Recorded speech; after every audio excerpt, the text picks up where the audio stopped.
السلام عليك يا رسول الله السلام عليك حبيبي يا نبي الله السلام عليك يا رسول الله السلام عليك حبيبي يا نبي.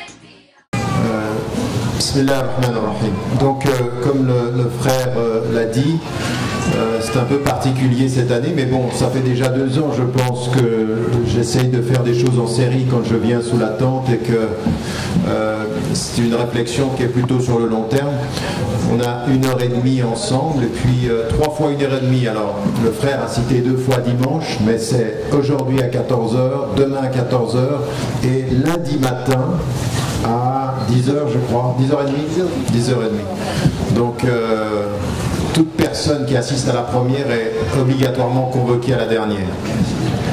Donc, ceux qui pensaient pouvoir partir dimanche soir, il faut quitter les lieux tout de suite et vous laisser la place à ceux qui sont debout. Voilà, donc effectivement c'est autour du livre qui vient de sortir, parce que derrière le livre qui vient de sortir, qui est une introduction à l'éthique islamique et l'akhlaq al-islamiyya, il y a plus que simplement une réflexion introductive à un domaine. C'est effectivement une réflexion fondamentale sur comment comprendre notre religion, comment comprendre les différentes sciences et comment aujourd'hui répondre à un certain nombre de défis.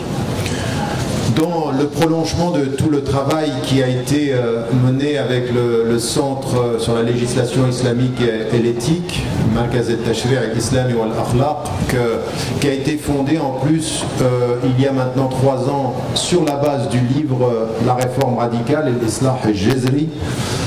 Sur cette base-là, c'était comment aujourd'hui poser ou réfléchir à notre façon de comprendre l'islam, à notre façon de comprendre nos sources, et à partir de cette compréhension-là, de répondre aux défis qui sont les nôtres. Et les défis qui sont les nôtres, ce sont des défis qui sont locaux, ce que vous avez comme problème en France, ce sont des défis qui sont continentaux, tout ce que l'on peut vivre en Europe, en Occident, dans les sociétés majoritairement musulmanes, et puis ce sont des conflits scientifiques contemporains. Comment faire ? Et ce que je vais essayer de faire, c'est en fait faire une introduction à l'introduction en amenant une réflexion simplifiée sur des choses que vous pourrez lire. C'est un livre qui a beaucoup de références, qui renvoie au Coran et à la tradition du prophète, mais à beaucoup de notre tradition, les grands savants, les grandes réflexions historiques, et puis en même temps qui arrive aux questions contemporaines. Donc les principes, l'histoire et la situation. Premier élément donc sur lequel il faut s'arrêter, c'est la notion d'al-akhlaq, ce dont on parle, l'éthique islamique. Et on n'a pas en arabe un terme qui veut dire exactement ce que l'éthique veut dire en langue grecque ou en langue française. Mais en fait, on a un mot qui est à la fois beaucoup plus large et un mot qui est à la fois beaucoup plus spécifique. Et ce mot, c'est celui de al-akhlaq que nous avons et que nous traduisons par l'éthique, on le traduit aussi par le bon comportement. Et en fait, nous avons cette formule dans le Coran quand Allah va déterminer la particularité du prophète et qui est dit et qui parle Allah wa innaka ala khuluqin azim, c'est-à-dire tu es certes d'un bon comportement, d'un bon caractère. En fait, ce qui est important, c'est que ce qui était relevé du prophète c'est qu'il avait la particularité d'avoir un noble caractère. Alors qu'est-ce que c'est qu'un noble caractère? Comment est-ce qu'on définit un noble caractère? C'est un caractère qui va être lié à ce bon comportement, le comportement du bien. Et quand Aïcha, radiallahu anha, son épouse, est questionnée sur le prophète, de ceux qui ne l'ont pas vu, qui voulaient savoir mais qui était-il, elle va partir du principe de mettre en évidence d'abord son comportement. Son comportement, son caractère, c'était le Coran. En d'autres termes, tout ce qui est dans le Coran de considération du bien, ce qu'il faut faire, et l'amr bil ma'rouf, c'est-à-dire commander le bien, wa nahy anil munkar, c'est-à-dire refuser le mal, c'était en lui. Le prophète al-salam, ce que le Coran dit de lui, c'est qu'il a un noble caractère, et que sa femme dit de lui, c'est qu'il l'appliquait dans son quotidien. Et ce qui est tout à fait singulier de ce point de vue-là, c'est que la femme du prophète al-salam, elle le voit dans le privé, elle ne le voit pas simplement dans le public, et elle est à même de dire, dans le privé, comme dans le public, comme dans la vie quotidienne, quand il est seul, quand il est avec sa femme, et quand il est avec les êtres humains, kana khuluquhu al-Qur'an, il applique les choses. Pourquoi ça c'est important? Parce que nous, ce que l'on sait, c'est que la caractéristique de nos contradictions, c'est que parfois nous sommes très pieux en public et pas tellement très pieux en privé. Elle fait le contraire, elle montre qu'il est très pieux dans le privé et qui est une manifestation de ce que le prophète ﷺ était, c'est-à-dire un être de sincérité. Il l'était parce qu'il a été choisi par Allah SWT avant même qu'il devienne le prophète ﷺ qui reçoit la révélation à 40 ans. Tous ceux qui sont dans son entourage voient des caractéristiques tout à fait particulières. C'est tellement vrai, souvenez-vous, que le prophète ﷺ, il est appelé comment par ceux qui le connaissent avant qu'il reçoive la révélation? Deux caractéristiques du bon comportement. Il est as-sadiqul amin, c'est-à-dire celui qui dit la vérité quand il s'exprime, et celui qui maintient les dépôts, c'est-à-dire quand on lui donne quelque chose, il le préserve. Quand on lui donne quelque chose par la parole, il le garde. Quand on lui donne quelque chose de riche, il le protège. Et quand, en l'occurrence, on lui fait une confidence, il ne l'expose pas. Il est celui qui protège l'autre de tout ce que les autres pourraient faire de mal à cet autre. Donc il est as-sadiqul amin. Donc une caractéristique qui va être celle qui vont lui reconnaître.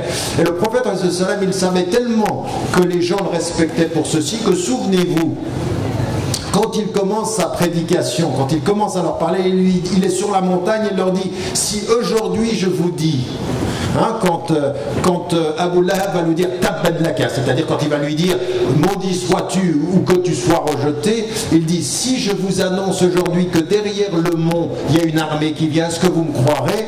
Est-ce que vous me croirez si je vous le dis? Ils lui disent oui. Pourquoi? Parce qu'on t'a toujours connu un être de vérité. Et ça, il s'appuie sur ce qu'il savait de lui avant la révélation pour leur dire, je suis le même être de vérité avant que celui qui porte la révélation. Et d'ailleurs, Allah m'a choisi, elle a choisi parce qu'il était l'être de vérité avant et qu'il va être l'être de vérité après.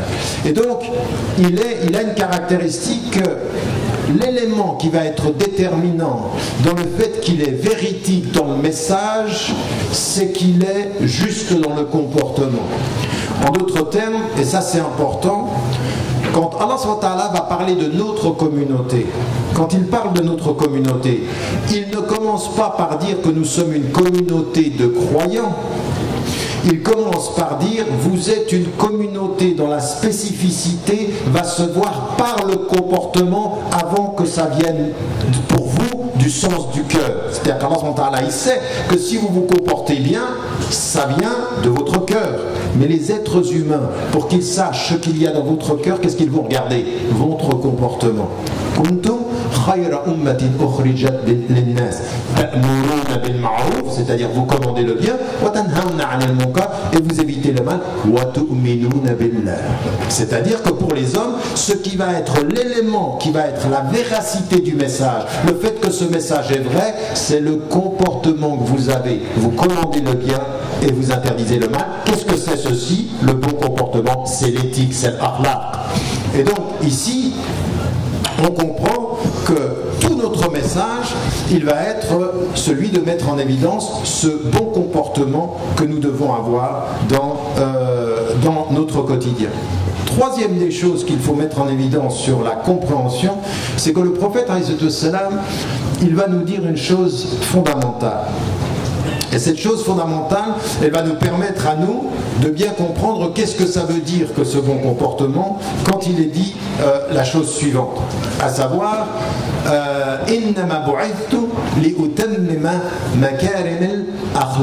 j'ai été envoyé pour pour parachever, pour réaliser les bons comportements. Et dans cette formule, c'est important aussi pour nous. Pourquoi? Parce que ce qui va être important et qui vient avec le prophète sallam, c'est qu'il nous dit quelque chose qu'il faut que vous compreniez bien. Je n'ai été envoyé que pour parachever les bons comportements. Les utammima. Les utammima, ça veut dire il y avait quelque chose avant moi qui était là et je ne suis venu que compléter. La même chose que dans le hadith où le prophète sallam dit qu'il y a une maison qui est construite dans laquelle il manque une pierre, il vient mettre la pierre. Il complète l'édifice. Mais ça veut dire quoi pour nous? Ça veut dire que quand on parle du bon comportement, le Coran ne vient pas avec du tout neuf. Il vient confirmer ce qui était avant et compléter ce que nous devons savoir puisqu'il est Khatim al-Anbiya, le dernier des envoyés. Mais ce qu'il veut dire par là, c'est attention, dans le bon comportement, il y a des choses qui vous ont précédé. Et ils vous ont précédé dans la tradition chrétienne, dans la tradition juive, mais pas seulement. Dans l'humanité avant vous, vous trouverez du bon comportement. Et quel est l'exemple que nous avons de cela dans la vie du prophète ﷺ? Quand il est chez Abdullah ibn Jud'an, quand il a 12 ans, le prophète ﷺ, il assiste à quelque chose à laquelle il ne s'attendait pas. Il assiste à une rencontre qui va être celle de Half al-Fudul, c'est-à-dire le pacte des vertueux. Et Jud'an, quand il appelle tous les gens, qu'est-ce qu'il fait? Il appelle tous les chefs des tribus en disant une chose: à partir d'aujourd'hui, quand un homme nous rend visite et qu'il n'a pas la protection d'un clan, nous devons le traiter non pas selon le pouvoir du clan, mais selon le principe de justice.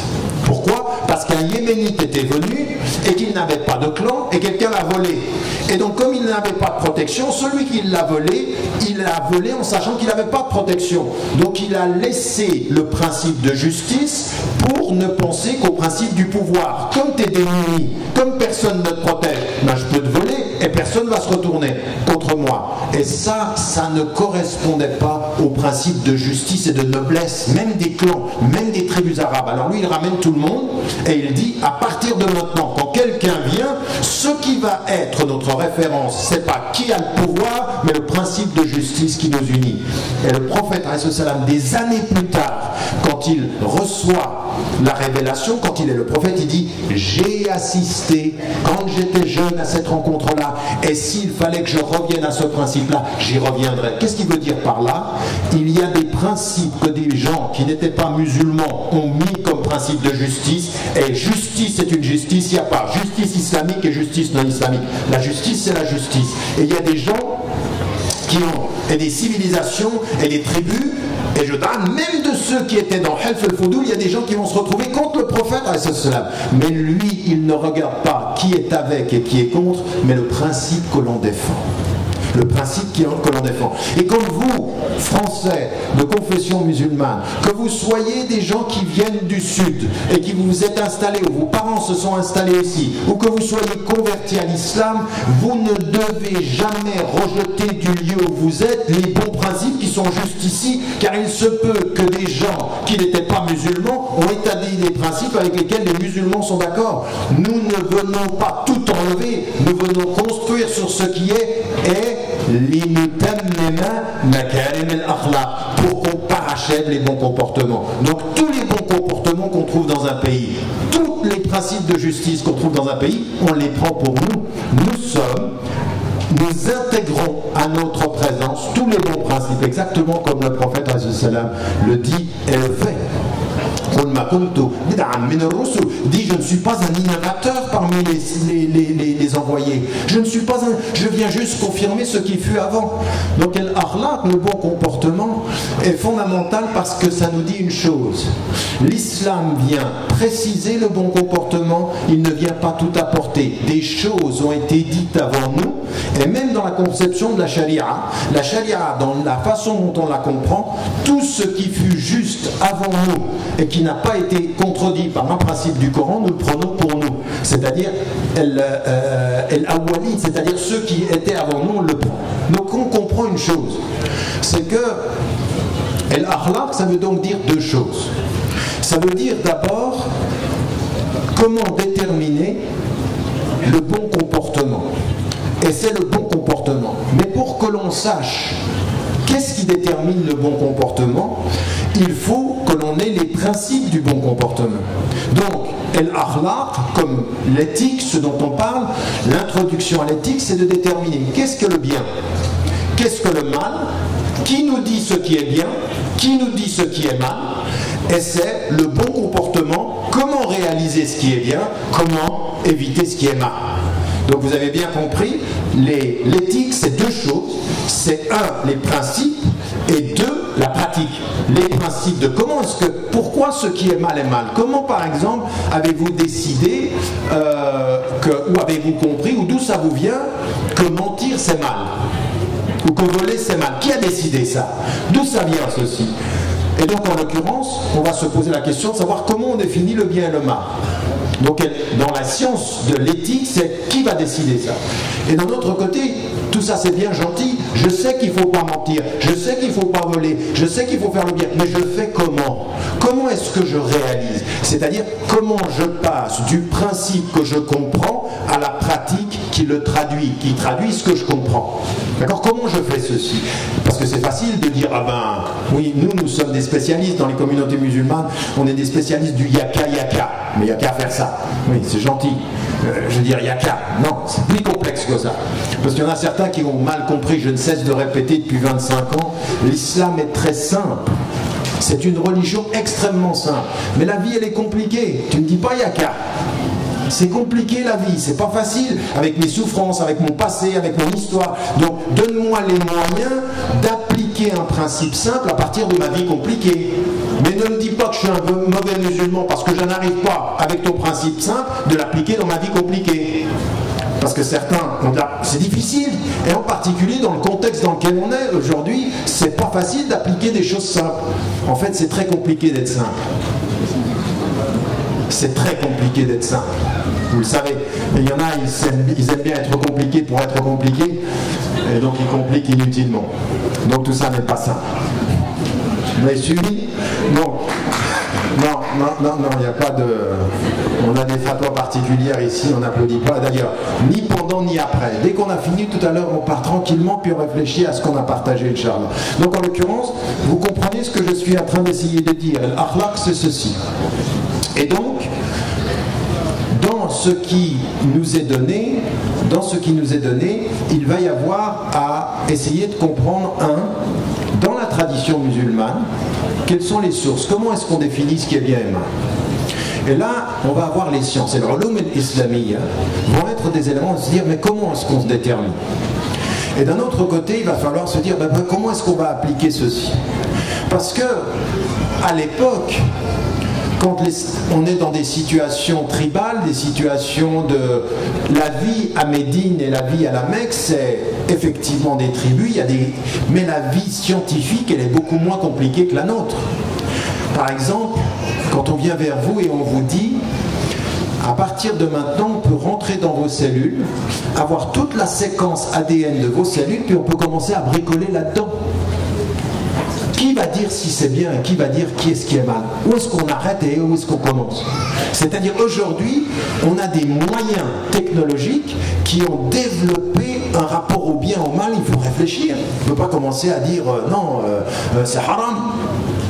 Et les savoirs, par exemple, aujourd'hui, avec ce qu'on appelle la génomique, c'est-à-dire tout le travail sur le génome humain, vous avez entendu, tout ce travail qui peut développer et considérer votre fréquence, nous arrivons aujourd'hui à déterminer la potentialité de certaines maladies chez vous.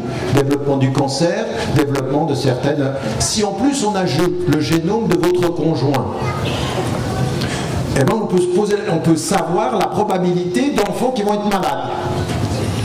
Alors quand vous voulez vous marier, elle dit oui, j'aimerais te marier avec toi. Est-ce que tu peux me passer ton génome, ta fréquence? J'aimerais savoir la probabilité de maladie de nos enfants. Halal ou haram? Pourquoi est-ce qu'aujourd'hui je n'aurais pas la possibilité? Alors, puisque les sciences me permettent de le dire, c'est-à-dire de me permettre de savoir la probabilité du cancer, et que vous savez que dans la tradition du fiqh ancien, la probabilité de la maladie du conjoint, il ne faut pas la cacher. Maintenant, on a un savoir supplémentaire. vous prenez ça à la plaisanterie, mais d'un autre côté, la multiplication du savoir développe la multiplication d'une question éthique sur la gestion de ce savoir. Comment est-ce qu'on fait ça? C'est des questions extrêmement difficiles et donc on ne peut pas commencer à faire du bricolage ou à dire haram haram à tout, parce qu'il y a des choses qui sont extrêmement utiles aujourd'hui. Vous avez compris les deux éléments. Une fois que j'ai mis, est-ce que je vais m'arrêter un petit court instant, là j'ai terminé la notion de la définition. Est-ce que vous avez des questions sur la définition? Masha'Allah. C'est soit vous avez peur, soit je suis très clair. On va partir du principe avec beaucoup de modestie que je suis extrêmement clair. Masha'Allah. Vous êtes très gentil. Deuxième étape. Deuxième étape, c'est de se poser la question, comme l'a dit le frère, c'est pour cette première séance, c'est quelles sont les sources pour établir les principes. Alors, dès qu'on demande à un musulman ou à une musulmane, ce qu'on va dire immédiatement, on le sait, parce que le prophète, au moment où il quitte la communauté, qu'est-ce qu'il dit? Il dit, j'ai laissé parmi vous deux choses, si vous vous y tenez, vous ne vous perdrez pas. Le Coran ou Sunnati. Et donc là, premier élément qui est important, c'est que le Coran, on sait ce que c'est que le Coran et on sait clairement qu'est-ce que ça recouvre. Pourquoi? Parce que le Coran a été déterminé par les savants, et c'est à l'unanimité, le consensus qu'il y a chez les sunnites comme chez les chiites, il est qat'i et thubut, c'est-à-dire authentique quant à sa révélation, wa qat'i et dalala pour un certain nombre de ces versets, mais en même temps, on ne discute pas le contenu du Coran, même si certains versets sont plus ouverts à l'interprétation que d'autres, on considère que c'est authentique. La majorité des versets du Coran sont ouverts à l'interprétation, un minimum est qat'i, c'est-à-dire on ne discute pas, les choses sont tellement claires que on sait qu'il n'y a pas de discussion dans aqimus salat, c'est-à-dire on sait qu'on doit prier, on ne commence pas à dire peut-être que oui, peut-être que non. D'accord? Non, là on est clair. Ça le Coran. Mais sur la notion de la sunna, déjà dès le départ, on n'est pas tout à fait d'accord sur la définition de la sunna. Même dans la compréhension du Coran de certains savants, liyu'allimukum al-kitab wal hikma. Et le hikma, chez certains savants, c'est quoi? C'est la sunna du prophète. Mais certains ont dit non, non, non, non, c'est plus que ça, c'est la sagesse, parce que le vrai terme de la et le hikma, c'est la sagesse. Et que la sunna, c'est qu'un des éléments de la sagesse. Ça veut dire qu'il vous apprend le Coran et la sagesse, dont fait partie la sunna, mais qui n'est pas réduite à la sunna. Pourquoi c'est important ceci? Parce qu'avec le temps, on a considéré que la sunna, c'était uniquement les hadiths, c'est-à-dire uniquement les traditions du prophète. Vous savez ce que c'est que le hadith? Ce que le prophète a dit, a fait ou approuvé. Mais certains disent non, attention, et le premier qui développe l'idée de la sunna qui n'est pas réduite au hadith, celui qui va réduire au hadith au niveau de la catégorisation des sciences, le premier qui fait ce travail systématique, c'est Shafi'i. Mais avant lui, vous avez quelqu'un comme Malik, qui a écrit le Muwatta. Et le Muwatta, c'est un premier livre de fiqh, mais il parle de la sunna. Et pour lui, la sunna, c'est pas le corpus des textes, des règles, c'est le comportement général. C'est un mélange entre les hadiths et la sira du prophète associé aux pratiques des gens de la Mecque. Donc c'est une vision beaucoup plus large de la sunna, c'est pas une vision légale. C'est plus tard dans notre histoire qu'on va en faire un élément légal. Avant ceci, c'est le comportement admis par les gens et qui revient à un mot dans le Coran. Un mot dans le Coran. Si je viens vers vous et je vous dis el ma'rouf, vous considérez le ma'rouf comme le halal, c'est-à-dire c'est accepté, c'est comme ça que c'est le halal au sens très large. Ça veut dire que le halal c'est à la fois el mustahab, el mubah, le permis, le préféré et tout ce qui est permis d'un point de vue général. Et même le makrouh, dans l'occurrence le makrouh c'est détesté mais c'est possible. C'est détesté mais c'est possible. Tout ceci, ce sont les quatre catégories de l'ahkam et taklifiyya qui ne sont pas liées à le haram. Le haram, haram. Mais tous les autres, c'est possible, c'est dans le halal avec des préférences pour le bien et à éviter pour le mal. Mustahab, makrouh, mubah. Oui? Si par exemple maintenant je bois je vais en profiter, bismillah. Ce que je viens de faire là, c'est mubah. Vous n'allez pas venir vers moi moralement et me dire ah t'as bu, masha'Allah. C'est du mubah, c'est du permis. Notez, vous pouvez le dire aussi, c'est bien. de reconnaître que le permis est une des... Vous savez ce que disaient les savants, le principe dans l'activité humaine, c'est la permission. Nous sommes une religion qui fait confiance à l'attitude naturelle. Elle met des limites pour éviter le haram, mais elle est ouverte au naturel. Et donc, en fait, dès qu'on demande à une musulmane et un musulman quelles sont les sources du bien agir, quels sont les principes du bien et quels sont les principes du mal, eh bien, c'est le Coran ou le Sunna. Ça, c'est ce qu'on va dire directement. Et pourtant, dans cette perception-là, on va s'apercevoir que dans notre tradition, comprenez bien ceci, c'est donc vos deux sources premières, c'est le Coran ou le Sunna. Là-dessus, il n'y a pas de discussion. Non, à moins que vous pensiez qu'il y ait une discussion sur ces deux sources-là. Toute la question est de savoir, est-ce que ces deux sources qui vont nous déterminer ce qui est bien ou ce qui est mal, est-ce qu'elles sont exclusives ou est-ce qu'il y a d'autres choses? Et là, on entre dans l'histoire de l'islam sur des discussions qui vont être, qu'on va trouver dans trois domaines. Et je vais en parler demain. Mais avant qu'on revienne domaine par domaine sur ce qui est dit, les trois domaines qui vont s'occuper de déterminer le bien et le mal, le premier, c'est le fiqh, le droit et la jurisprudence. Vous avez bien compris, je suis très très précis sur les définitions. Et je pense que vous, francophones aujourd'hui, si vous êtes arabophone et francophone, arabophone ou anglophone, arabophone ou quoi que ce soit dans les langues européennes, ou si vous êtes de langue européenne et que vous revenez à l'arabe maintenant parce que vous redécouvrez l'arabe, il y a une chose que vous avez comme responsabilité majeure: précis dans les définitions, précis dans les traductions. Ne faites pas des traductions à géométrie variable, des traductions approximatives, parce que nous avons la responsabilité. Vous ne pouvez pas sortir du Bourget, de la rencontre des musulmans de France ou de n'importe quelle de vos mosquées et dire aux gens à l'extérieur, vous comprenez rien à l'islam, sinon on a un langage approximatif, définition pas claire, le djihad on ne sait pas, charia on ne sait pas, le fiqh on ne sait pas. Non, par exemple certains définissent le fiqh par jurisprudence, mais quand vous avez fait du droit, vous savez que la jurisprudence, qu'est-ce que c'est? C'est comment vous adaptez le droit à de nouvelles situations. Le fiqh c'est pas ça, le fiqh c'est des fondements qui ne bougent pas et des choses qui avancent. Donc le droit qui ne bouge pas, c'est-à-dire un cadre, puis ensuite la jurisprudence. Ça n'est pas que de la jurisprudence, parce que si vous dites que de la jurisprudence, vous commettez une erreur sémantique de ce point de vue.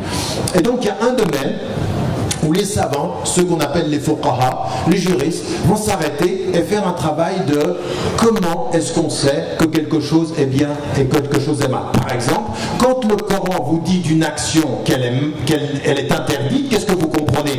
Qu'elle est mal. Donc l'interdiction de l'action dit de la chose qu'elle est mal. Et l'obligation d'une chose dit de la chose qu'elle est bien. Donc par le droit, par le légal, on monte au bien et au mal.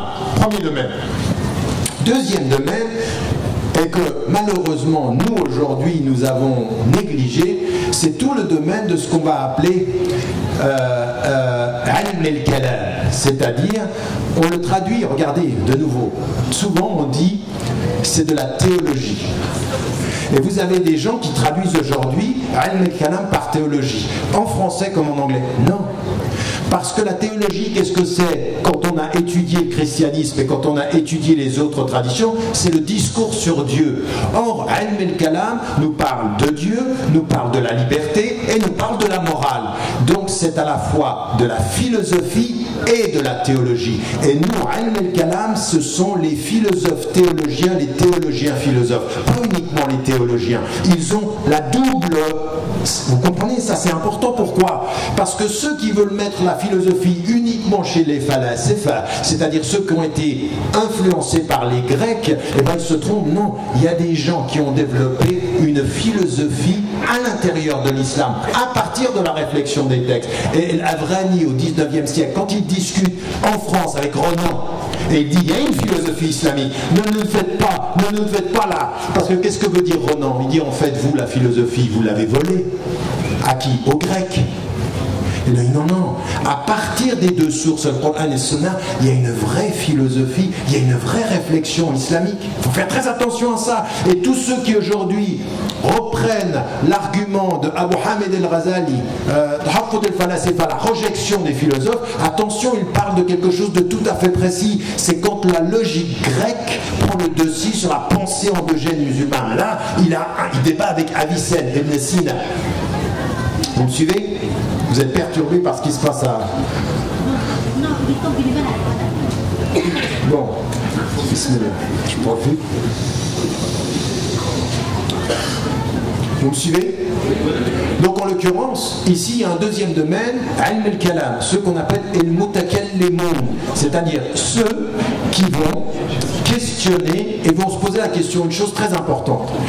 Est-ce que le Coran et la Sunna suffisent à dire ce qui est bien ou mal? Et là va se poser la question. Quelle question? Attention, la question de la raison. La question de la raison. Est-ce qu'il est possible qu'une raison sans révélation puisse dire ça c'est bien et ça c'est mal? Est-ce que la raison peut toute seule dire ça c'est bien et ça c'est mal? Je vous donne un exemple. Vous connaissez Robinson Crusoe de Foy, vous avez entendu parler de ce livre, n'est-ce pas? Vous avez entendu parler de quelqu'un, je crois qu'il est décédé récemment, je ne suis pas sûr, Allahu A'lam, je ne veux pas dire de bêtises, Michel Tournier, un des romanciers français qui était à l'Académie, je crois, je ne suis pas sûr encore. Mais il a écrit un livre, si vous ne l'avez pas lu, il faut le lire. Et il s'appelle Vendredi ou les limbes du Pacifique, qui est en fait repris de l'histoire de Robinson. Mais en fait, ce qu'on ne vous dit pas, comme souvent on ne le dit pas, c'est qu'en fait, Michel Tournier reprend de Robinson, de Foy, qui a écrit Robinson Crusoe, une histoire qui est reprise de qui? Ibn Tufayl. Ibn al-Yaqazan. C'est le premier roman philosophique dont vous n'avez peut-être même pas entendu parler. Mais si vous n'en avez pas entendu parler, si vous vous ignorez vous-même dans votre tradition, n'attendez pas des autres qui vous connaissent mieux que vous, puisque vous vous ignorez vous-même.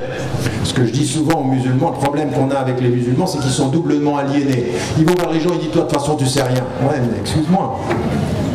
Que sais-tu de toi avant de dire que les autres ne savent pas de toi?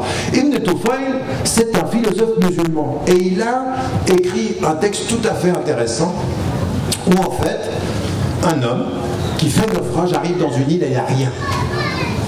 Il n'y a rien.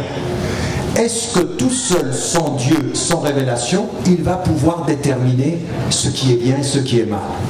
Robinson Crusoe fait la même chose. Et Michel Tournier, Vendredi ou les lames du Pacifique, c'est exactement cette histoire-là. Arriver tout seul sur une île, est-ce que vous allez avoir une morale, oui ou non? Oui? Oui ou non? Dostoïevski a écrit dans les Frères Karamazov quelque chose qui est de l'ordre si Dieu n'existe pas, tout est permis. C'est-à-dire que s'il n'y a pas un Dieu pour voir ce que je fais ce que je veux, puisqu'il n'y a personne qui me voit. Donc si je suis sur l'île, Masha'Allah, il n'y a pas Dieu, je fais ce que je veux. Ce que dit Ibn Tufayl, ce que disent tous ceux qui le suivent, c'est non. À un moment donné, il y a quelque chose qui vient de l'intérieur, min al-aql, de l'intelligence qui va déterminer des limites. La raison peut produire, identifier du bien et identifier du mal.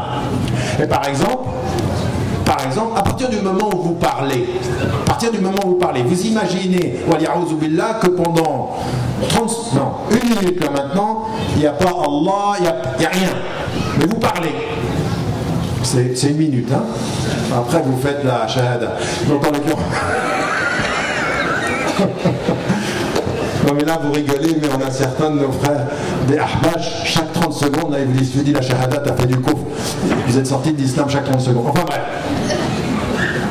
Vous êtes musulman, alhamdulillah, vous êtes croyant, alhamdulillah, ou vous ne l'êtes pas, alhamdulillah, ala kulli hal, vous êtes ce que vous êtes. Mais là, on imagine pendant un moment que vous êtes tout seul avec votre raison.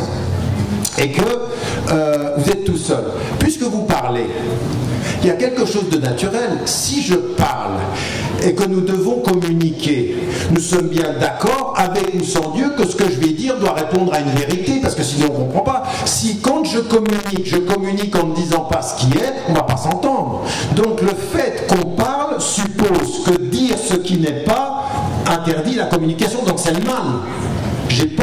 Je ne me suis pas référé à une instance divine, j'ai juste été dans la logique rationnelle. Si parler c'est dire ce qui est, dire ce qui n'est pas, c'est mal parler, mal. Il y a du mal là-dedans. Mais j'ai pas eu besoin de Dieu pour le dire. Wallahu a'lam. Là, je vous ai dit quelque chose qui paraît très simple. Ça a pris des volumes de discussion. Est-ce que la raison peut déterminer le mal tout seul ou le bien tout seul?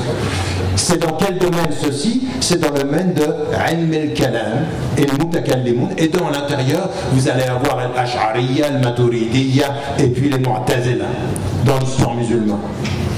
Et vous avez un troisième domaine, et vous allez bien comprendre, pour tout ça il faut que...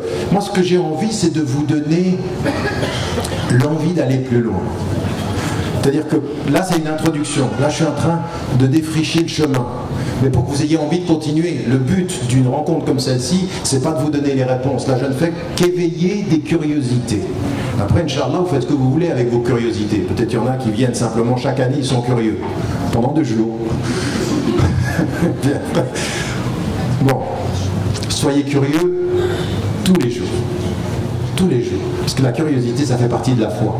Le troisième domaine, c'est ce qu'on appelle, si vous voulez, dans le même domaine de la philosophie au sens large, vous avez les falasifa. Donc, vous avez des théologiens philosophes et des philosophes théologiens, ceux-là on les appellera les mutakallimun. Mais on a aussi quelque chose qui s'appelle les falasifa, les philosophes. Et vous avez compris, dans falasifa en arabe, ça vient de philosophe. En fait, c'est le mot grec qui a été arabisé. Oui, ça vient du grec. Et en fait, on a dans la tradition musulmane des savants, des penseurs qui vont être très influencés par la pensée grecque.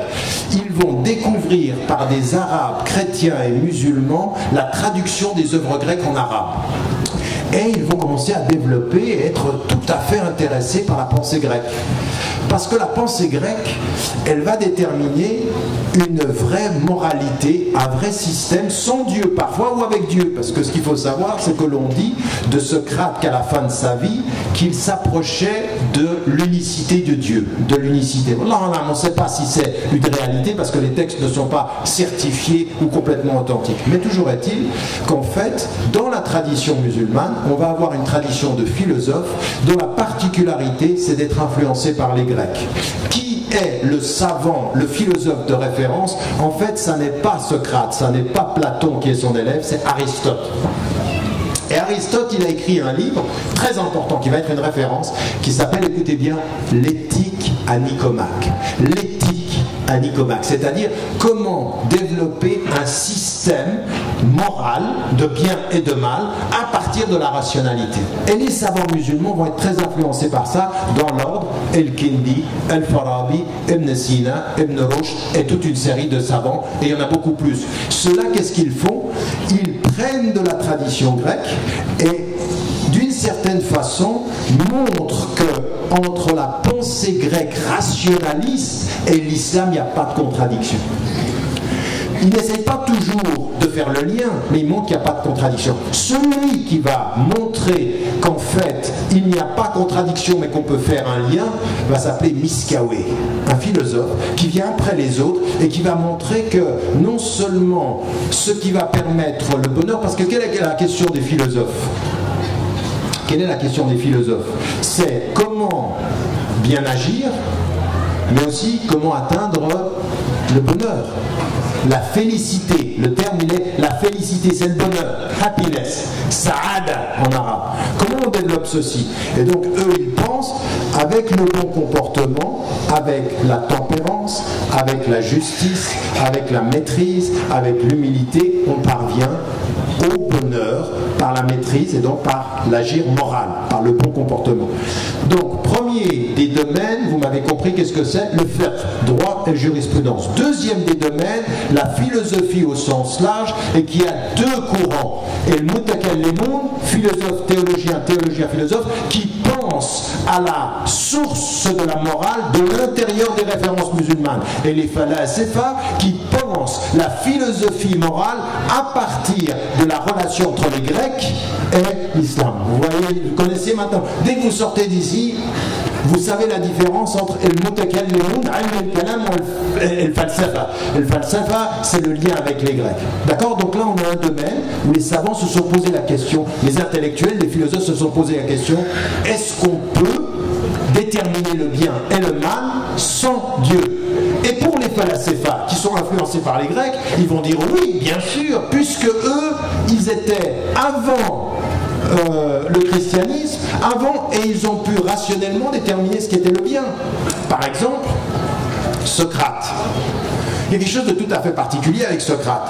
C'est que sa vie ressemble aussi à la vie de certains prophètes. Mais pour deux choses. C'était pas un prophète, c'était un rationaliste. Mais il y a quelque chose de tout à fait particulier chez lui. Premier élément, c'est que c'est un amoureux de la sagesse. Philosophie, ça veut dire l'amour de la sagesse. Et il a une quête rationnelle comme ceci. Et il développe la dialectique. Écoutez bien, c'est une chose tout à fait intéressante. Il dit à quelqu'un, quand il vient vers lui, il dit, il y a des vérités que tu as en toi, tu sais même pas que tu les as. Oui. Et moi, ce que je vais faire avec tes idées ce qu'une sage-femme fait avec un enfant. Elle fait accoucher l'enfant de l'intérieur, je vais faire accoucher ton esprit. Oui, je suis un accoucheur. Je suis à ton esprit ce qu'une sage-femme est au corps d'une femme. Elle fait sortir l'enfant, je vais sortir les vérités. Et comment je vais faire? C'est la méthode socratique, ça s'appelle la dialectique. Je te pose des questions. Et toi, tu vas me répondre. Et par mes questions, je vais t'amener aux vérités. Je vais faire sortir de ton âme, de ton esprit, ce qui est dedans et que tu ne savais pas. Et en d'autres termes, pourquoi il dit ceci? Parce que dans son idée, l'âme des individus était dans le monde des idées, est venue s'enraciner dans le corps, et lui, maintenant, elle a oublié. Écoutez bien cette terminologie. Elle était dans l'âme, elle est venue dans le corps, elle a oublié, et je te rappelle. Ça vous dit rien, ça? L'oubli, le rappel, les vérités, faire sortir de l'intérieur. On va y venir. Et donc, en l'occurrence, lui, ce qu'il dit, c'est ceci. Mais qu'est-ce qui est particulier chez lui? Qu'est-ce qui est particulier? C'est que tous ceux qui sont autour de lui, ils reconnaissent une chose à Socrate. Quand tout le monde est sous, lui, il s'abstient. Quand tout le monde perd la tête, lui, il est dans la tempérance. Quand les gens se perdent, lui, il gagne. Quand les gens s'oublient, lui, il est lucide, toujours. En fait, il a quelque chose de particulier, c'est qu'en fait, sa philosophie, il la vit. Mais nous, on sait ça. L'adina amanu wa amilu salihat, qui croient et qui font bien, la cohérence entre ce qu'il dit et comment il est perçu par les gens. Et Socrate est considéré comme un sage. Tellement il est sage que le pouvoir de son époque, qu'est-ce qu'il va dire? Va le condamner à mort. Vous savez pourquoi? Parce qu'il pervertit les jeunes. Et vous savez pourquoi il pervertit les jeunes? Parce qu'il pousse les jeunes à poser des questions, comme lui. Poser des questions. Et là, on va le condamner. Et quand on vient vers lui et qu'il est condamné à boire la ciguë, c'est-à-dire il est à s'empoisonner, on doit le tuer, à un moment donné, ceux qui sont autour de lui trouvent le moyen de pouvoir le faire fuir. Et Socrate refuse. Il refuse de fuir et il va aller jusqu'à la condamnation. Ce qui est intéressant de ce point de vue-là, c'est que les philosophes, quand ils vont rencontrer la philosophie grecque, ils vont voir des choses qu'ils connaissent d'une certaine façon. Parce que tout ce que je viens de vous dire, en fait, maintenant on va essayer d'avoir une lecture islamique de ce qu'on a pu trouver chez Socrate. En fait, qu'est-ce qu'on a, nous, dans notre tradition? Pourquoi, de ce point de vue-là, les philosophes musulmans n'avaient pas peur de Socrate, à l'inverse du christianisme, qui a voulu effacer le paganisme pré-chrétien d'avant? Pendant des siècles, ils n'ont pas voulu. En fait, le christianisme est revenu à Aristote par les Arabes, chrétiens et musulmans, dont on disait qu'ils traduisaient, c'était pas vrai. Et en l'occurrence, ils commentaient. Aristote qu'on connaît au Moyen-Âge en Europe, c'est un Aristote relu par Averroès et Ibn Rushd. Donc c'est pas simplement des... Mais là, il faut que nous, on sache ça, parce que ça nous donne... C'est là où vous commencez à devenir solide, de savoir d'où vous venez, quelle est cette histoire qui est la vôtre. Et ne pas nier. L'islam, ce n'est pas uniquement du fiqh, c'est pas halal, haram, yajouz, la yajouz, c'est beaucoup plus que ça. C'est des siècles de pensée, de réflexion. Et à un moment donné, eux, quand ils voient Socrate, qu'est-ce qu'ils disent? Il dit, lui, qu'est-ce qu'il dit? Il dit, il y a en toi des choses que tu ne sais pas avoir. Revenez à l'islam. Fitrat Allah allati fatara an-nas 'alayha. La fitra, c'est-à-dire qu'il y a quelque chose en toi. Et qu'est-ce que c'est la fitra? Wa idh akhadha rabbuka min bani adam min dhuhurihim dhurriyyatahum wa ashhadahum 'ala anfusihim. Il y a en nous le lien avec la transcendance. Mais en fait, on a oublié. Dieu a scellé leur cœur. Et en fait, nous, quand on appelle quelqu'un à la foi, on lui dit pas quelque chose de nouveau, on lui dit quelque chose qui est en toi mais qui s'est caché. C'est tellement vrai que celui qui sera sauvé le jour du jugement dernier, illa man atallaha biqalbin salim. Et qu'est-ce que c'est salim? Qui n'a pas été détérioré, qui revient à la fitra.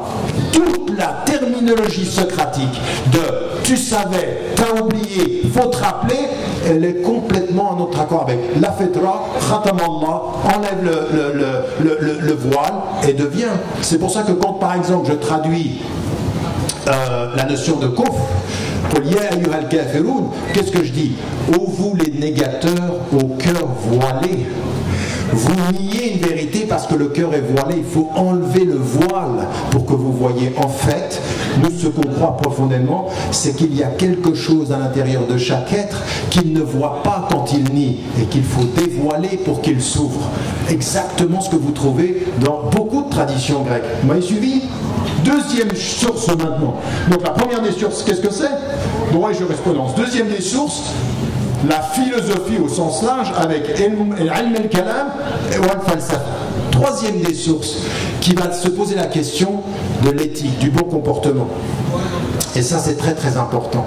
C'est très très important parce qu'aujourd'hui, malheureusement, on est en train de nous mettre les uns contre les autres et nous, on est en train de réduire nos sciences. Il y a une science qui s'est développée au cours des siècles et qui s'appelle le soufisme, la mystique. Et en fait, aujourd'hui, il y a des courants mystiques qui sont en train de nous amener très très loin de ce que c'était au départ. Mais le premier mystique musulman, le premier qui est une référence, nous sommes au début de l'islam, il est mis tabi'in, c'est-à-dire de la génération qui vient juste après le prophète sallam, qui ne l'a pas vu, mais juste après. Donc il a rencontré des compagnons, mais il n'a pas vu le prophète sallam, c'est Hassan el-Basri. Et Hassan el-Basri, il est quelqu'un qui va beaucoup réfléchir sur la tristesse de la vie. C'est-à-dire que cette vie est triste et qui va développer tout un rapport à la relation à Dieu, à l'amour de Dieu, et le mahabba, et le ma'arifa, c'est-à-dire connaître Dieu. Il dit finalement, tout ça, ça sert à quoi? Tout ce qu'on est en train de faire, ça sert à quoi? Quelle est la finalité? C'est de connaître Dieu. Et quelle est la finalité de connaître Dieu? C'est d'être aimé par Dieu. Rabia al-Adawiya est une femme qui vient après, lui il va parler beaucoup de tristesse, elle va beaucoup parler d'amour. Mais en fait, qu'est-ce qu'ils disent? Ils disent, en fait, toute notre morale, le bon comportement, il doit être lié à cette relation tout à fait particulière avec Dieu. Et en fait, la source de la moralité, c'est aussi le cœur, qu'on trouve dans le Coran. Regardez, ils ont des cœurs, ils ne comprennent pas avec leur cœur. Donc il y a, le prophète qu'est-ce qu'il dit à un moment donné? Quand quelqu'un vient lui dire, mais qu'est-ce que le bien et qu'est-ce que le mal?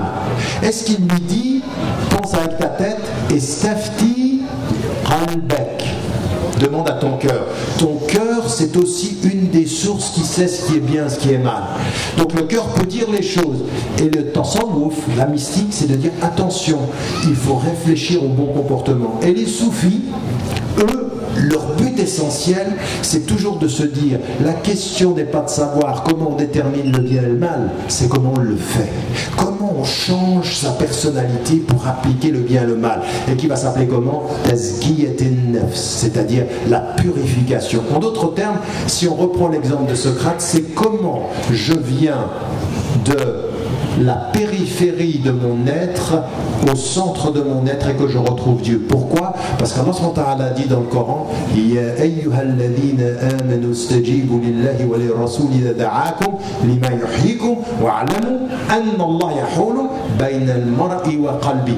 Ô vous qui portez la foi, répondez à l'appel, regardez, répondez à l'appel de Dieu et de son envoyé quand il vous appelle à ce qui vous fait vivre, c'est-à-dire l'essence de la vie, et sachez que la connaissance de Dieu est entre l'homme et son cœur. Donc revenez à ça. Le tasawwuf, c'est comment je reviens au cœur salim, comment je reviens à l'origine. Donc, 3 sciences qui vont, de ce point de vue-là, déterminer essentiellement la réflexion sur l'éthique. 1.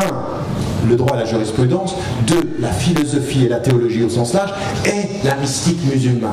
Et qui vont développer, et je terminerai, ce sera mon dernier point pour aujourd'hui, pour pas que ce soit trop dense, mais voyez bien que ce que j'aimerais, c'est que les choses se clarifient dans votre esprit d'un point de vue terminologique, d'un point de vue de la catégorie des choses, et que vous compreniez que tout ça c'est structuré, mais que c'est une longue histoire. L'islam, il ne faut pas le réduire à une science, c'est des sciences, c'est des compréhensions. Et en fait, on s'aperçoit d'une chose. Par rapport aux 3 domaines, vous allez avoir deux réflexions fondamentales. Vous avez un homme que je ne crois pas qu'il soit traduit en français malheureusement, il est traduit en arabe et il a écrit en anglais, qui s'appelle Izutsu. Izutsu, c'est un japonais d'une extraordinaire maîtrise de la langue arabe et des références musulmanes.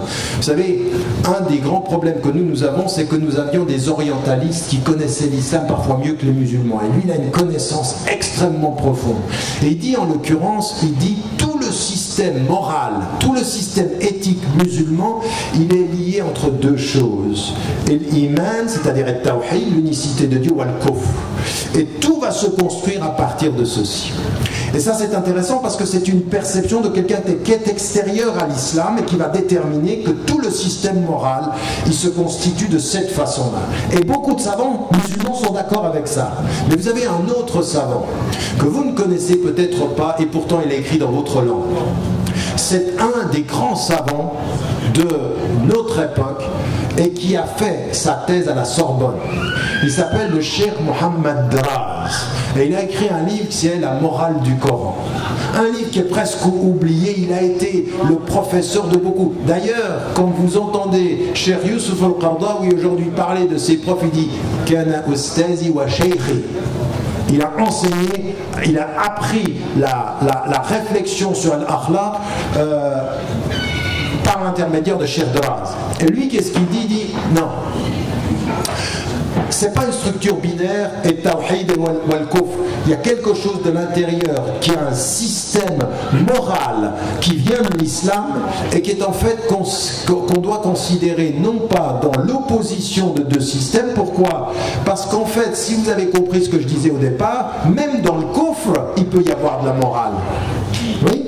De ceux qui nient Dieu, il peut y avoir des choses morales et des réflexions morales. Je veux dire, quand vous lisez Heidegger ou quand vous lisez Jean-Paul Sartre est très dur avec la question morale. Il dit une chose très importante, il dit il n'y a pas de Dieu, mais il dit une autre chose, il dit agis de façon à ce que l'ensemble de l'humanité puisse faire ce que tu fais, et si elle ne peut pas le faire, ça veut dire que ce que tu fais, tu ne peux pas le faire. Donc il y a une morale, il y a des limites, mais il n'y a pas de Dieu. C'est-à-dire que ce qui va considérer ce qui est juste, c'est et si tout le monde faisait comme toi? Vous voyez que quand on n'a pas de Dieu, on dit ça. Si tu fais ça, si tout le monde faisait comme toi, si tout le monde faisait comme toi, et ben le monde pourrait être corrompu, donc tu ne peux pas le faire. Donc il y a des choses, il y a une morale laïque ou une morale sans Dieu. Oui. Donc lui il commence par dire, Jean-Paul Sartre, Dieu n'existe pas, donc tout est permis, mais ce tout est permis est relatif au ce que tous les hommes peuvent faire ou ne peuvent pas faire.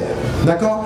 Et donc en l'occurrence, Draz, il dit non, c'est pas un système du kufr contre le système du tawhid, il y a quelque chose de fondamental dans l'islam qui est important et qui va être important, c'est la notion de el-mas'ouliyya, la responsabilité. Tout le système islamique se fonde sur notre responsabilité devant Dieu, c'est-à-dire le taklif.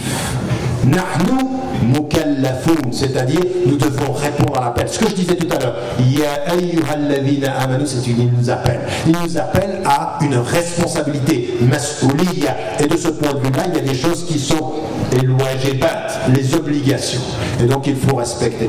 Donc lui, de l'intérieur, il développe une réflexion. Et pourquoi je vous dis ceci? Parce que ce sont des auteurs contemporains. Draz, il est du XXe siècle. Et Izutsu, il est du XXe siècle. Ce sont des gens qui ont écrit maintenant, qui essayent de développer une réflexion. Et à partir de là, on s'aperçoit que toutes ces sciences-là, elles vont poser 3 questions fondamentales, et je m'arrête là.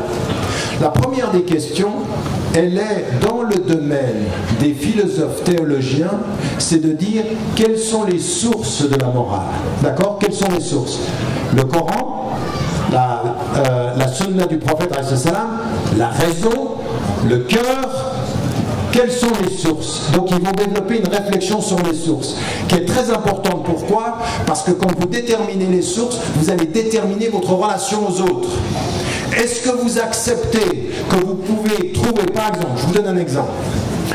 Aujourd'hui, hier soir, on m'envoie, ou ce matin on m'envoie une photo de Martin Luther King, le docteur Martin Luther King, et qui dit, maintenant j'ai oublié la citation, ce qui m'effraie, ce n'est pas ceux qui font le mal, mais ce sont les bons qui se taisent devant ce mal.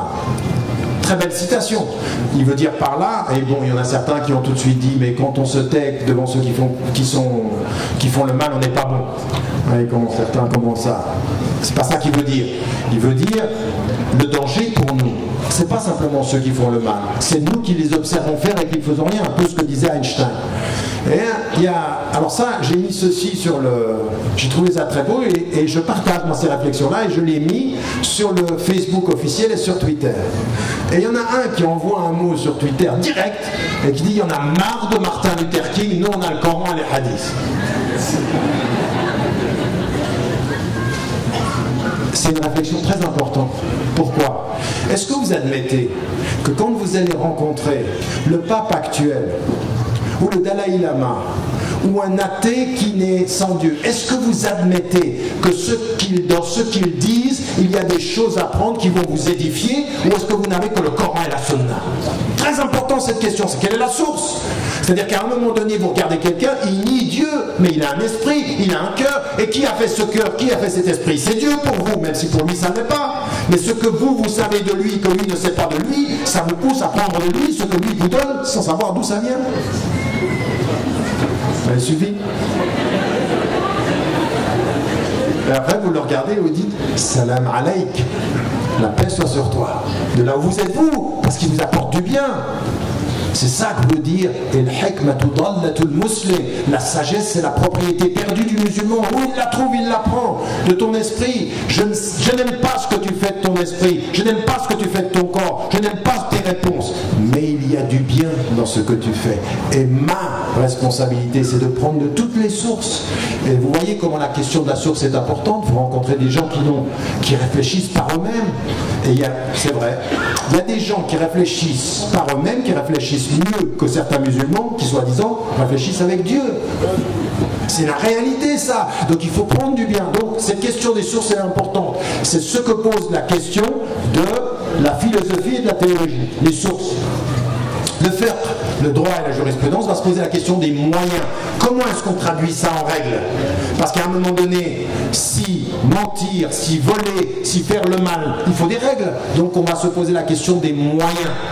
Des moyens. Regardez bien, les trois sciences s'occupent de trois domaines complémentaires. Ne les opposez pas, ne niez pas les choses, ne dites pas moi je m'occupe que des moyens. Non, il faut que je m'occupe des sources parce qu'en me posant la question des sources, ça va déterminer mon rapport aux gens. Je prends de tout. Vous comprenez ce que je suis en train de dire? C'est l'amplitude du savoir qui va déterminer le comportement par rapport aux sources. Je prends le bien d'où il vient.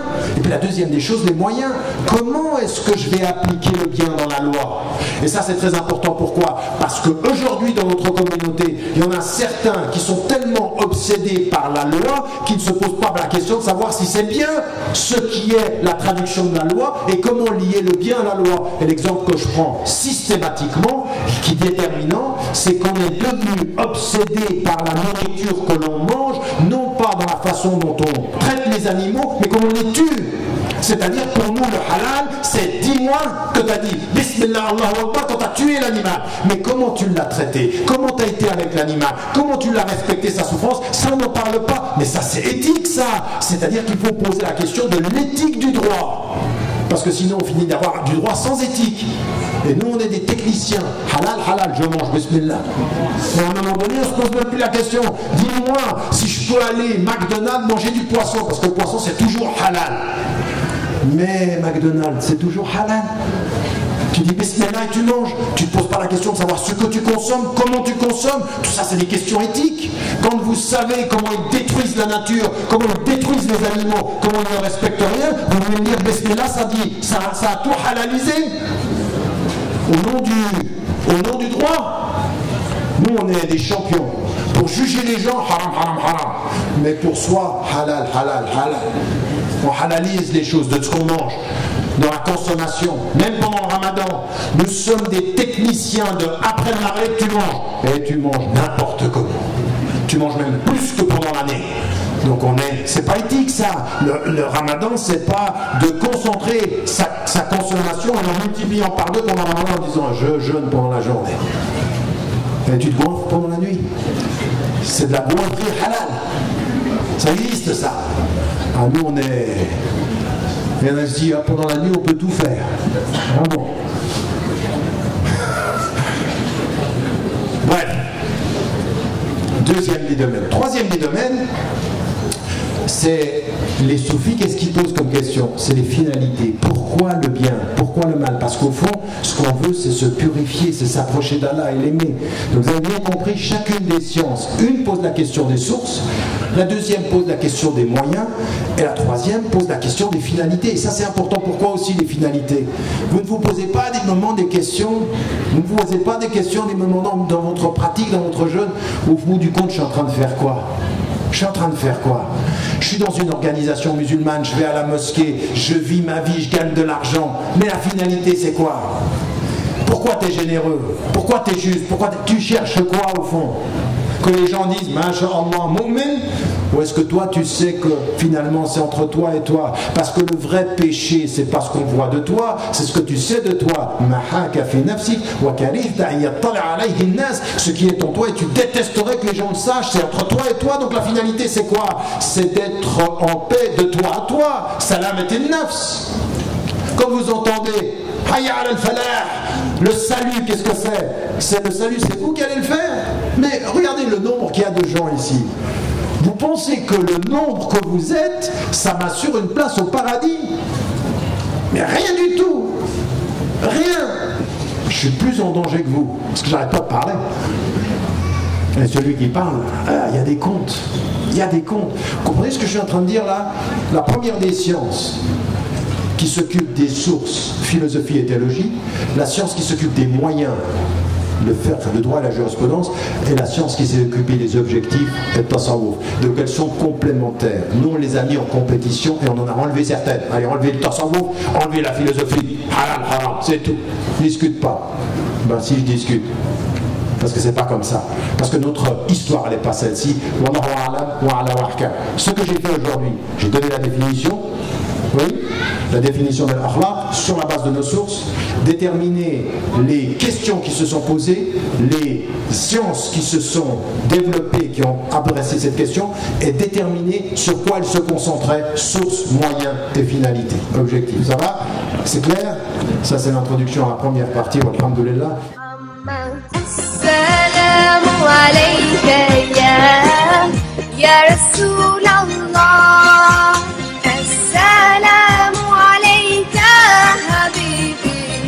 Ya Nabi Allah, Assalamu alayka ya Rasulallah.